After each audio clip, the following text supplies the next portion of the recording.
তালাকের পর ঠিক ৬ মাস কেটে গেছে। স্ত্রী আজ এসেছে শুধু একটা কাজের জন্য, নিজের সন্তানকে বাবার কাছে ফিরিয়ে দিয়ে চলে যাবে। কিন্তু দরজার ভেতরে ঢুকেই সে যা দেখল তা তার বুক কাঁপিয়ে দিল। যে মানুষটাকে সে দুর্বল ভেবেছিল, তার জীবনটা আসলে কতটা ভেঙে গেছে সেটা চোখের সামনে দেখে সে নিজেই কান্নায় ভেঙে পড়ল। কিন্তু প্রশ্ন হল, আজ কি সে শুধু সন্তানকে ফিরিয়ে দেবে, নাকি ফিরতে চাইবে নিজের হারানো সংসারেও? শেষ পর্যন্ত কি হল সেটা জানতে পুরো গল্পটা দেখুন। আগ্রায় একটা ছেলে থাকত, যার নাম ছিল অমিত। অমিত তার পড়াশোনা শেষ করে একটা বড় কোম্পানিতে চাকরি করত এবং ভালোই টাকা রোজগার করত। আগ্রাতেই তার নিজের বাড়ি ছিল এবং তার মা বাবা তার সঙ্গে থাকতেন। তিনি ছিলেন মা বাবার একমাত্র সন্তান। গ্রামেও তাদের বেশ ভালো সম্পত্তি ছিল, যেটা তাদের পৈতৃক গ্রাম, তাই টাকা পয়সার কোনো সমস্যা ছিল না। বাড়িটাও খুব সুন্দর করে বানানো, গাড়ি ঘোড়া সবই ছিল। বাড়িতে সব সুখ সুবিধার জিনিস ছিল এবং বাড়ির কাজকর্ম নৌকোরানি দেখাশোনা করত। তাই মা বাবা তাদের ছেলের জন্য এদিক ওদিক মেয়ে খুঁজতে শুরু করলেন, কারণ সে সর্বগুণসম্পন্ন ছিল। কোনো অসুবিধা নেই, তাই বিয়ে তো হবেই। এমন ভেবে তারা ছেলের জন্য খুব সুন্দরী মেয়ে খুঁজতে লাগলেন। খুঁজতে খুঁজতে তাদের একটা মেয়ে পাওয়া গেল, যে আগ্রার খুব কাছের একটা গ্রামে থাকত। তার নাম ছিল সুনিতা। সুনিতাকে পছন্দ করে নেওয়া হলো। অমিতকেও সুনিতা খুব পছন্দ হয়ে গেল। পরিবারের সবার সম্মতিতে দুজনের বিয়ে হয়ে গেল। বিয়ে হয়ে যাওয়ার পর যখন সুনিতাই বাড়িতে এলো, তখন তার চোখ ছানা বড়া হয়ে গেল। কারণ তারা গ্রামে থাকতেন এবং গ্রামে সব নিজেদেরই করতে হতো, কিন্তু এখানে নৌকর চাকররা সব কাজ করে দিত, তাদের শুধু বসে থাকতে হতো। এসব দেখে সুনিতা খুব খুশি হয়ে গেল। অমিতও তার স্ত্রীকে পেয়ে খুব খুশি ছিল। সে তার স্ত্রীকে অসীম ভালোবাসত এবং তাকে এদিক ওদিক ঘুরতে নিয়ে যেত। অর্থাৎ উইকেন্ড হলেই তারা বাইরে কোথাও ঘুরতে যেত। সুনিতা ছোটবেলা থেকেই ঘরের ভেতরেই মানুষ হয়েছিল। বাইরের দুনিয়ার সঙ্গে তার তেমন সম্পর্ক ছিল না। তার বাবা কৃষক ছিলেন এবং তাকে এভাবেই মানুষ করেছিলেন যে মেয়ে বাড়ি থেকে বাইরে যাবে না, বেশি ঘুরলে নাম খারাপ হয়, যখন তোমার বিয়ে হবে তখন চলে যেও। তাই এখন সুনিতার মন ভালোই লাগছিল, কোনো সমস্যা ছিল না। কিন্তু হঠাৎ একদিন সুনিতার বমি হতে শুরু করল। যেমনই এই কথা স্বামীর কানে গেল, সে তক্ষুনি অফিস থেকে ছুটি নিয়ে বাড়ি চলে এলো এবং সোজা স্ত্রীকে হাসপাতালে নিয়ে গেল। তখন বিয়ের প্রায় ৩ বছর হয়ে গিয়েছিল। এই ৩ বছরে দুজনের মধ্যে কখনো ছোটখাটো ঝগড়াও হয়নি। ৩ বছর পর হঠাৎ স্ত্রীর বমি হওয়ায় স্বামী খুব ঘাবড়ে গিয়েছিল। কিন্তু ডাক্তারবাবু চেক আপ করে বললেন, মিষ্টি আনো, খুশখবর আছে, তুমি বাবা হতে চলেছ, এজন্যই তোমার স্ত্রীর বমি হচ্ছে। এই কথা শুনে স্বামী খুব খুশি হয়ে গেল, সুনিতাও খুব খুশি। দুজনের মধ্যে ভালোবাসা আরও বেড়ে গেল, কারণ দুজনেই অনেক দিন ধরে এই জন্য চেষ্টা করছিল। আজ তাদের সেই ইচ্ছা পূর্ণ হয়েছে। তারপর দুজন আরও স্বাচ্ছন্দ্যে জীবন কাটাতে লাগল। অমিত তার স্ত্রীর খুব যত্ন নিত, সে যা চাইত সব এনে দিত। ধীরে ধীরে ডেলিভারির সময় এসে গেল। ডেলিভারির পর খুশি আরও বেড়ে গেল।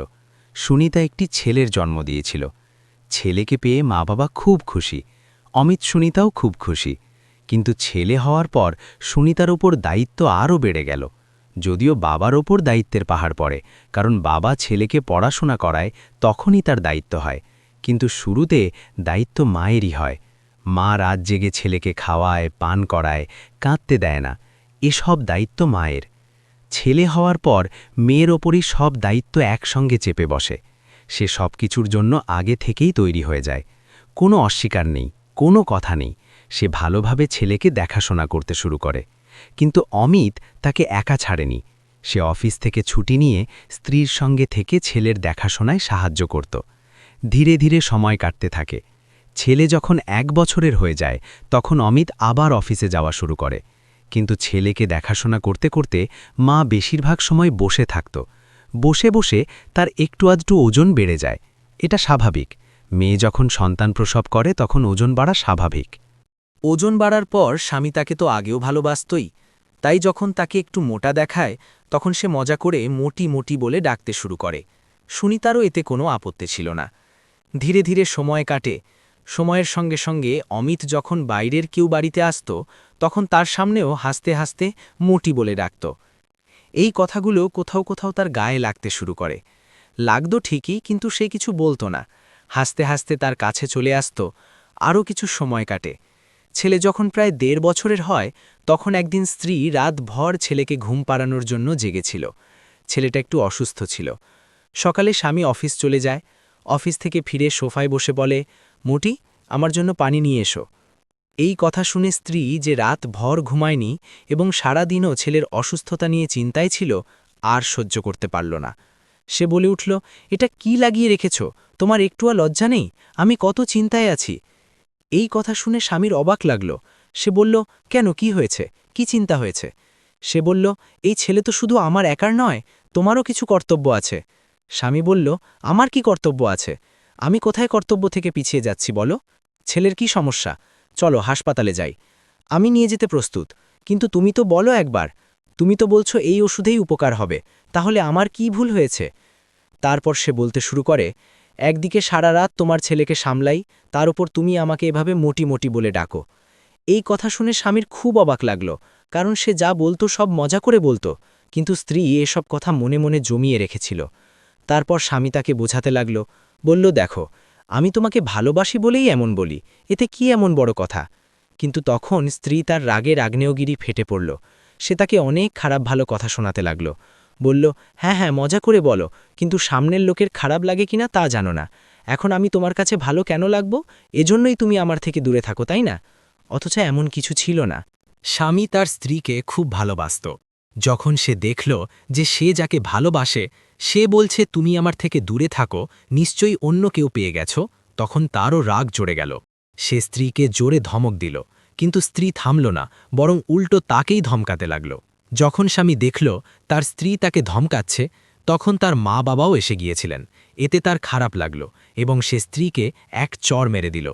যেমনই সে স্ত্রীর ওপর হাত তুলল, স্ত্রীও উল্টো তার ওপর হাত তুলতে গেল, কিন্তু স্বামী তার হাত ধরে ২-৪ ঘাড় দিয়ে দিল। যখন সে দেখল স্বামী তার কবজায় আসবে না, তখন সে রাগ করে নিজের ঘরে চলে গেল। সেখান থেকে জিনিসপত্র গুছিয়ে চলে যেতে লাগল। অমিতের মা বাবা তাকে থামানোর চেষ্টা করলেন, কিন্তু সে থামল না। অমিত রাগে চুপ করে বসে রইল, কারণ আজ তার স্ত্রী বিয়ের এত বছর পর তার উপর হাত তুলতে চেয়েছিল। এজন্য সে তাকে থামাল না। সুনিতা রাগ করে সোজা তার বাপের বাড়ি চলে গেল। বাপের বাড়িতে গিয়ে যখন তার মা বাবা তাকে দেখলেন, তখন খুব অবাক হয়ে বললেন, মেয়ে, এটা কি হলো? তুমি এখানে কেন এসেছ? তখন সে কেঁদে কেঁদে মা বাবাকে বলতে লাগল, মা বাবা, সে আমার ওপর হাত তুলেছে। আমি এখন সেই বাড়িতে তখনই যাব যখন সে আমার কাছে ক্ষমা চাইতে আসবে। এই কথা শুনে তার মা বাবা তাকে বোঝাতে লাগলেন, বললেন, মেয়ে, এমন করো না। স্বামীর এটা অধিকার যে স্ত্রী যদি কোনো অন্যায় করে তাহলে তাকে বোঝানো। কিন্তু মেয়ে জেদ ধরে রইল, বলল, বাবা, বিয়ের আগে তো তোমরা আমার একটা কথাও শোনোনি, এখন আমি তোমাদের কথা শুনব না। যখন সে আমাকে মানাতে আসবে তখনই আমি ফিরে যাব। এরপর তারা খুব চিন্তায় পড়ে গেলেন। অমিতের মা বাবাও এই কথা ভেবে খুব চিন্তিত হয়ে পড়লেন, কারণ বাড়িতে ছোট ছেলে আছে এবং ছেলের দেখাশোনার জন্য তাদের ছেলেও এখন অফিস যায় না, বাড়িতে বসে দেখাশোনা করে। তিনি বললেন, বাবা, এভাবে সময় কাটবে না, তার মাকে মানিয়ে নাও। কিন্তু সে মানল না, বলল, না মা, আমি তাকে মানিয়ে নিয়ে আসব না, সে নিজে এলে আসবে। মা বাবা এই কথায় গভীর শোকে ডুবে গেলেন যে হয়তো তাদের ছেলের সংসার ভেঙে যাবে। এই শোকের কারণে মাত্র ৬ মাসের মধ্যে তারা এই পৃথিবী ছেড়ে চলে গেলেন। যখন তারা অসুস্থতার কারণে চলে গেলেন তখন অমিত বাড়িতে একা হয়ে গেল। তারপর সে ভাবতে লাগল, হয় সে এখানে আসুক, নয়তো আমি দ্বিতীয় বিয়ে করে নিই, তাকে তালাক দিয়ে অন্তত আমার থেকে আলাদা হয়ে যাক। এমন ভেবে সে তার জন্য তালাকের নোটিশ পাঠিয়ে দিল। যেমনই তালাকের নোটিশ সুনিতার কাছে পৌঁছাল, সে দেখে আরও বেশি রেগে গেল। সুনিতার বাবা যখন এই কথা জানলেন তখন তাকে বোঝাতে লাগলেন, বললেন, মেয়ে, এমন করো না, সব শেষ হয়ে যাবে, তুমি একবার ফিরে যাও। শুনেছি তার মা বাবাও নেই, এখন তুমিও না গেলে সে তো এটাই করবে, কারণ একা সে ছেলেকে কিভাবে সামলাবে। কিন্তু মেয়ে একেবারেই মানল না। বাবাকে বলল, বাবা, যদি সে তালাক চায় তাহলে আমি তাকে তালাক দিয়ে দেব। ধীরে ধীরে কয়েকদিন কাটল। তাদের তালাকের মামলা কোর্টে চলতে লাগল। এর মধ্যে সুনিতার বাবাও এই পৃথিবী ছেড়ে চলে গেলেন। এখন সুনিতা একা হয়ে গেল, কিন্তু তার ভাইয়েরা তার পাশে ছিল, বলল, কোনো সমস্যা নেই, আমরা তোর তালাক করিয়ে দেব, কোনো অসুবিধে নেই। এমন বলে তারা তার সঙ্গে দাঁড়ালো এবং তার তালাক করিয়ে দিল। মা তাকে বোঝাতে লাগলেন, বললেন, মেয়ে, তালাক নিও না, তোর স্বামীর ঘরই তোর নিজের ঘর, এটা তোর নিজের ঘর নয়, এখানে তোকে কেউ জিজ্ঞাসা করবে না। কিন্তু সুনিতার রাগ তার মাথায় চড়ে বসেছিল, এই জন্য দুজনের তালাক হয়ে গেল। তালাকের সময় ছেলের বয়স এখনও 5 বছর হয়নি, তাই কোর্ট মায়ের কাছেই কাস্টাডি দিয়ে দিল। কিন্তু ততদিন ছেলে বাবার সঙ্গেই থাকত এবং বাবাকেই দেখাশোনা করত। শুরুতে কয়েকদিন সে কেঁদেছিল, কিন্তু যখন বাবা তার খেয়াল রাখত তখন মা বাবা দুজনেই তার জন্যে ছিল। তাই ছেলে বাবার কোল থেকে মায়ের কোলে যেতে একেবারেই রাজি ছিল না। মা অনেক চেষ্টা করল তাকে নিজের দিকে নেওয়ার, কিন্তু যখন সে আসছিল না তখন জোর করে কোলে নিল। কিন্তু ছেলে কেঁদে কেঁদে বাবার দিকে যেতে বলছিল। সেখানে কিছু লোক এই দৃশ্য দেখে চোখে জল এনে ফেলল। বলল, দেখো, ছেলের কি দোষ আছে এতে? ছেলেকে খামোখা বাবার থেকে দূরে করা হচ্ছে এবং সে দূরে যেতেও চায় না। কিন্তু কোর্টের রায় ছিল এবং কোর্টের রায় সর্বোচ্চ। তাই সুনিতা ছেলেকে কোলে নিয়ে তার ভাই ভাবির সঙ্গে বাড়ি চলে গেল। সেখানে গিয়ে বাড়িতে থাকতে লাগল। যে টাকা সে পাওয়ার কথা ছিল সেটা ভাইকে দিয়ে দিল। বলল, ভাই, এই নাও, এই টাকা তুমি রেখে দাও, কারণ আমাকে এই বাড়িতেই থাকতে হবে। আমি দ্বিতীয় বিয়ে করব না, ছেলের সঙ্গে নিয়ে জীবন কাটিয়ে দেব। তার ভাই টাকা নিল ঠিকই, কিন্তু ধীরে ধীরে 6 মাস কাটার পরই সে টাকা শেষ করে দিয়ে বোনের মৌলিক চাহিদা কাপড় বা চপ্পল জুতো আনতেও অস্বীকার করতে লাগল। যখন বোন বলতো, ভাই, আমার এটা লাগবে, ওটা লাগবে, তখন ভাই বলতো, কতদিন এসব করব? আমারও তো পরিবার আছে, আমাকে আমার পরিবারকে পালতে হবে। তার ওপর তোমার শক্ত নবাবই, তোমার কাপড়ও দামি আসে, চপ্পলও দামি আসে। আমাকে ক্ষমা করো বোন, যে টাকা নিয়েছি সেটা ফেরত দেব, কিন্তু এখন আমার দ্বারা এসব হয় না। তখন স্ত্রী ছেলেকে নিয়ে মায়ের সঙ্গে আলাদা হয়ে গেল। যখন সে সব কিছু দেখল তখন তার মা তাকে বোঝাতে লাগলেন। বললেন, মেয়ে, আমি তো বলেছিলাম স্বামীই তোমার সব, তার ঘরই তোমার ঘর। দেখলে তো, এখানে থেকে কিছুই পেলে না। এখনও তো কিছু হয়নি, আগামী দিনে অভিজ্ঞতা থেকে বলছি, তোমার অবস্থা এমন হবে যে দেখে তুমি ফেটে ফেটে কাঁদবে। ছেলের দেখাশোনার জন্য সে একবার ভাবল যে চাকরি করি, কিন্তু চাকরি করলে ছেলের দেখাশোনা ভালোভাবে হবে না। সে মাকেও দিতে চাইল, কিন্তু মা অস্বীকার করলেন। বললেন, মেয়ে, এখন বুড়ো বয়স, বুড়ো বয়সে তোর ছেলের দেখাশোনা করে কোথায় ঘুরব? হয়তো মায়ের মনে হয়েছিল যে ছেলের দায়িত্ব তার ওপর চাপলে সে সামলে যাবে। যখন সে দেখল যে এই ছেলের জন্য আমি এমন অবস্থায় আছি, তখন সে ভাবতে লাগল যে কেন এই ছেলেকে তার বাবার কাছে ছেড়ে দিয়ে নিজের পায়ে দাঁড়িয়ে জীবন কাটাবো না। তখনও তার মনে রাগ ভরা ছিল। তাই সুনিতা তালাকের 6 মাস পর স্বামীর দরজায় গিয়ে কড়া নাড়ল। যেমনই কড়া নাড়ল, ভেতর থেকে তার স্বামী অমিত দরজা খুলল। দরজায় তার তালাক প্রাপ্ত স্ত্রীকে দেখে সে তার দিকে তাকিয়ে রইল। সুনিতাও কিছুক্ষণ তার দিকে তাকিয়ে রইল, কারণ সে অনেক দুর্বল হয়ে গিয়েছিল। দেখে মনে হচ্ছিল অনেক দিন ধরে সে খাওয়া দাওয়া করেনি। তারপর সুনিতা নিজেকে সামলে ছেলেকে তার কোলে দিয়ে বলতে লাগল, এই নাও তোমার ছেলেকে, তুমিই পালো, আমি এর কি করব? ছেলে বাবাকে দেখে চিনতে পেরেছিল, কিন্তু যখন মা চলে যেতে লাগল তখন বাবা অমিত বলতে লাগল, এভাবে যেও না, একটু ভেতরে তো এসো, ঘরের ভেতরে। এমন কি হয়েছে? কোনো সমস্যা নেই, আমাদের তো তালাক হয়েই গেছে। যাই হোক, আমরা দুজন আলাদাই থাকব। কিন্তু সুনিতা পেছন ফিরে গেল। ছেলেকে কোলে দিয়ে অনেক কিছু মনে মনে ভাবতে ভাবতে সামনে এগোতে লাগল।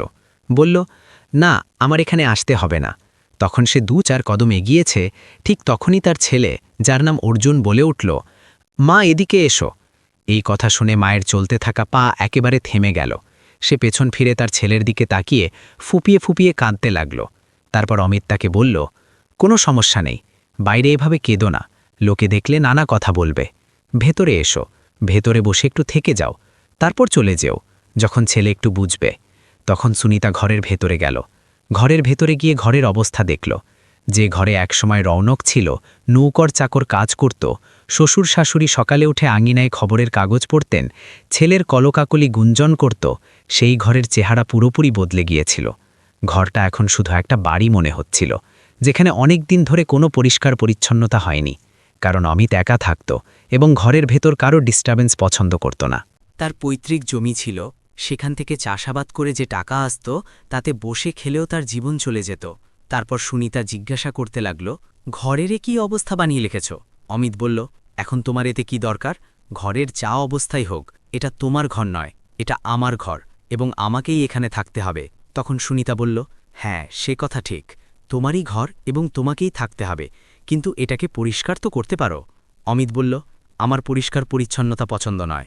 এই কথা দেখে সুনিতা বলল, ঠিক আছে, পরিষ্কার পরিচ্ছন্নতা পছন্দ না হলেও এখন থেকে পছন্দ হওয়া উচিত, কারণ এখন এই ছেলে তোমার কাছেই থাকবে। আমি আর এটাকে রাখতে পারছি না, আমাকে নিজের জীবন সামলাতে হবে। এই জন্যই এখন এই ছেলেকে তোমাকে নিজের কাছে রাখতে হবে। এই ছেলেকে রাখার জন্য আমি খুব চিন্তায় আছি। এই কথা শুনে সে বলল, ঠিক আছে, কোনো সমস্যা নেই, ছেলেকে তো আমি নিজের কাছে রেখে নেব, কিন্তু তোমার এমন সময় কিভাবে এলো? তখন সুনিতা পুরো ঘটনা বলল, যে কিভাবে মা বাবা তাকে বুঝিয়েছিলেন এবং সে মানেনি। বাবা এই পৃথিবী ছেড়ে চলে গেছেন। ভাই ভাবি সেই টাকা নিয়েছিল যা অ্যালিমনি হিসাবে পেয়েছিল।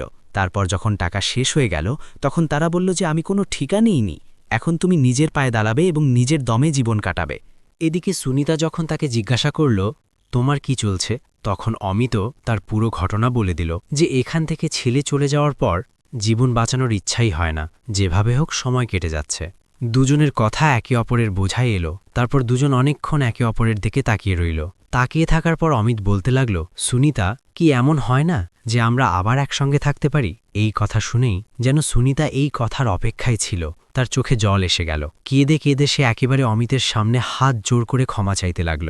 বলল, আমার অহংকারের জন্য আমার ঘর ভেঙে গেছে। তখন অমিত তার হাত দুটো ধরে নিল। বলল, না, আমারও অহংকার ছিল। যদি আমি তোমাকে মানাতে চলে যেতাম তাহলে কি এমন খারাপ হতো? শেষ পর্যন্ত তুমি তো আমার স্ত্রী, জীবন সঙ্গিনী, তোমাকে মানাতে কি অসুবিধা ছিল? এমন বলে দুজন তাদের গোস্সা অভিমান মিটিয়ে দিল। তারপর আজও সেই ঘরেই থাকছে। সুনিতা আবার সেই ঘরের মালকিন হয়ে গেছে এবং ঘর আবার চনমন করে উঠেছে। যদিও তার দুঃখ আছে যে তার শ্বশুর শাশুড়ি এই পৃথিবী ছেড়ে চলে গেছেন, তবুও তারা আবার তাদের জীবন সামলিয়ে নিয়েছে। তো বন্ধুরা, এটাই ছিল আজকের গল্প। আপনাদের কেমন লাগলো কমেন্ট সেকশনে জানিয়ে দিন। ভিডিওটা ভালো লাগলে লাইক করুন এবং চ্যানেলটি সাবস্ক্রাইব করুন। পরের ভিডিওতে নতুন টপিক নিয়ে দেখা হবে।